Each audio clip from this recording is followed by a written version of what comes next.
Hello, I'm Freeman Rabowski, president of UMBC. We are absolutely delighted to be receiving this year's Center of Excellence Award. We are all very proud of our new media studio and the work that they do. I'm especially proud of the digital storytelling. It's very clear they've used it effectively in many settings. One example that comes to mind involves their work involving students and our Charlestown retirement community neighbors, and seeing the way those students were able to connect to those senior citizens across generations was especially effective. We are working with a number of departments, from our communications and media studies area to history to languages. And the message in all of them is that we can use technology in fascinating ways that can make such a difference in how we connect as human beings. It's been a fabulous gift to have the Center for Digital Storytelling here with us at the beginning of the summer, because it launches us into this collaborative process of really thinking about what we're going to do next year in our coursework and our research, and we've now got this built-in community that's formed over the course of this week to do that work with. I would say that UMBC has done the most of any of the universities that we've worked with in terms of the number of workshops that they've run, both with us and more impressively without us.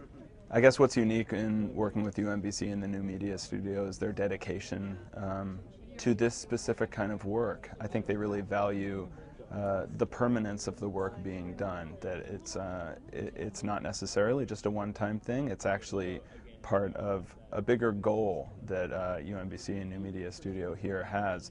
We've really started to form a community of practice around digital stories here that is expanding every year as we get a new workshop going and bringing new people. And we're already planning for the discussions we want to have this summer about pedagogical issues, how we're going to approach our assignments in the fall, what kinds of challenges we all feel like we're facing, and who on campus has the answers to help us.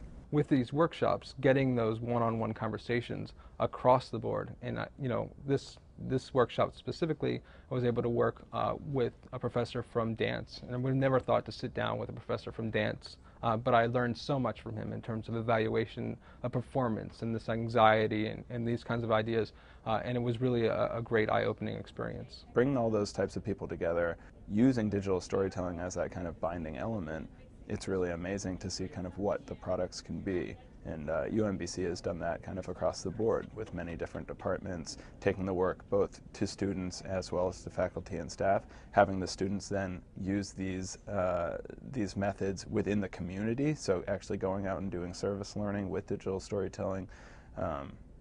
It's just quite amazing, actually, the breadth of the work they've been able to do with it. I'm just happy to be here again. I love coming back here. It's a great place for me to be. I feel like our work is really valued here. I feel like what we value here aligns really well with what UMBC is trying to do. When we first approached the seniors with the idea of doing digital storytelling, a lot of them asked the question, why do you want to hear our stories? They don't realize how important they are. Grandparents often tell stories to their grandchildren, but I think it's hard for their children to understand, to realize that, you know, once upon a time, my grandmother or my grandfather was little like me. And people will say, oh, I don't have any story. There isn't anything interesting about me. But everybody has a story, and most of us have many, many stories. Everyone's life is different. There's nothing alike in anybody's story. What we do is we take their memories and their stories and we find a way to put it together in a short film almost, so that they have that to last throughout the generations. They can pass it down to their kids or grandkids. We just provide the creative aspect of making their stories something that comes back to life. So as you can see, if I wasn't scared to run away at 5, I surely wasn't scared to go to Antarctica. It was a most wonderful and meaningful adventure. Blue eyes bright, do I look all right to be taken home Christmas Day? And that's part of the magic of digital storytelling with the Charlestown retirement community. You start with just like a little recollection and you come out with this work of art. It's something that will last a long time, and that people who don't know these people can watch it and enjoy it and feel like they're part of the family. It makes us all a big human family. The beauty in working with the residents is that they provide for us something so much greater than what we are able to give to them. The technology is a wonderful gift, but I think the more important gift is the fact that they are willing to open up and share their lives, their loved ones, their family members, their memories.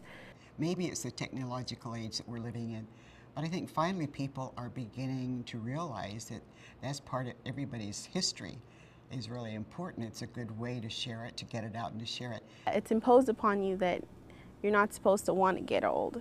But I look forward to getting old. I look forward to having these experiences and someday being able to have my digital story told that can be passed down to my grandkids and my great-grandkids, because really we are all aging, and that doesn't have to be a scary thing. It's actually a beautiful thing if you really look at it, and that's what these stories enable us to do, is to really sit down and look at life and really learn to appreciate each breath, each year, each day, each moment, each memory. The bravest of these was a man by the name of Lyman Skavinsky Skavar. Gorgeous.